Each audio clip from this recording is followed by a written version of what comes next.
अस्सलाम वालेकुम। मेरा नाम हफीज़ हैदर है और मैं क्लिनिकल साइकोलॉजिस्ट हूँ। आज मैं आप लोगों के साथ जो है हाइपरसोम्निया डिसऑर्डर के बारे में कुछ इन्फॉर्मेशन शेयर करना चाहता हूँ। हाइपरसोम्निया डिसऑर्डर जो है स्लीप वेक डिसऑर्डर की सेकंड कैटेगरी के अंदर है। इसमें पेशेंट्स को बहुत ज़्यादा नींद आ रही होती है।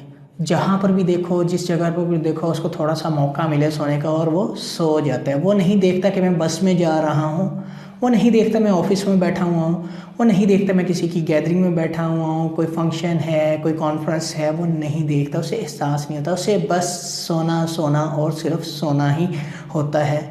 और ज़्यादा सोना जो है एक बीमारी है जिसे हम जो है हाइपरसोम्निया डिसऑर्डर के अंदर डायग्नोज करते हैं।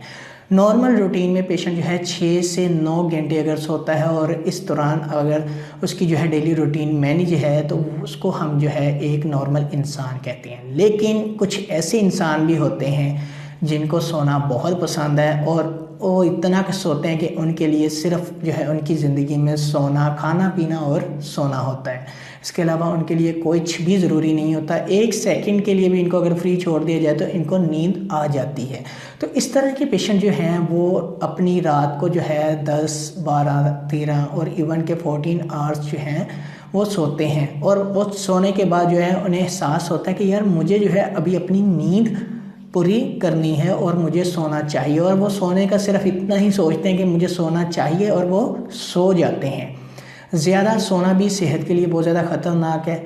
ज़्यादा सोने की वजह से उनकी डेली रूटीन बहुत ज़्यादा डिस्टर्ब हो जाती है। कहीं किसी जगह पर कंसंट्रेट नहीं कर पाते, तबीयत में चिड़चिड़ापन आ जाता है, जल्दी गुस्सा कर लेते हैं, ऑफिस से स्टक हो जाते हैं क्योंकि ये जो है ऑफिस में पहुंचते ही नहीं है या तो लेट पहुंचते हैं, तो जिसकी वजह से ऑफिस वाले ऑफिस से निकाल देते हैं। और अगर स्टूडेंट हैं तो इस तरह की सिम्टम उसके अंदर मौजूद हैं, वो बहुत ज़्यादा सोता है तो वो पहले तो घर में कंप्लेन करेंगे कि आपका बच्चा जो है एब्सेंट रह रहा है, और फिर एक स्टेज ऐसी है और वहाँ उसे रेस्टिगेट कर देंगे। इसी वजह से पेशेंट की पर्सनल, सोशल और ऑक्यूपेशनल लाइफ में डिस्टर्बेंस आना शुरू हो जाती हैं ज़्यादा सोने की वजह से। और बाज़ दफ़ा तो ऐसे केसेस देखे गए हैं कि जिन पेशेंट्स को ज़्यादा नींद आती है, जब वो ड्राइव करते हैं तो ड्राइव करते करते उनकी आँख जल्दी लग जाती है और कोई बड़े हादसे का भी वो शिकार हो जाते हैं। और बहुत सारे ऐसे केसेस देखे गए हैं कि बच्चा जो है या जिस पेशेंट्स के अंदर इस तरह के सिम्टम्स हैं उसको कहीं पर आप थोड़ी देर के लिए अकेला छोड़ते तो वो वहाँ पर सोया होता है। तो इसीलिए ज़्यादा सोना जो है एक बीमारी है जिसमें पेशेंट्स को जो है डायग्नोज किया जाता है और इसका जो है ट्रीटमेंट किया जाता है, क्योंकि ज़्यादा सोना सेहत के लिए बिल्कुल अच्छा नहीं है। तो अगर पेशेंट जो है एक हफ्ते में 3 बार और 3 महीनों में मुसलसल हर हफ्ते के अंदर 3 बार इस तरह सोता है तो उसको जो है हाइपरसोम्निया डिसऑर्डर के अंदर डायग्नोज किया जाता है। अब मैं बात करता हूँ इसकी ट्रीटमेंट की। तो ट्रीटमेंट में साइकेट्रिस्ट जो है मेडिकेशन प्रिस्क्राइब करते हैं और साइकोलॉजिस्ट सबसे पहले फैमिली को एजुकेट करते हैं और फैमिली के ज़रिए पीयर ग्रुप को एजुकेट करते हैं, इवन के कोवर्कर को भी एजुकेट किया जाता है फैमिली के ज़रिए।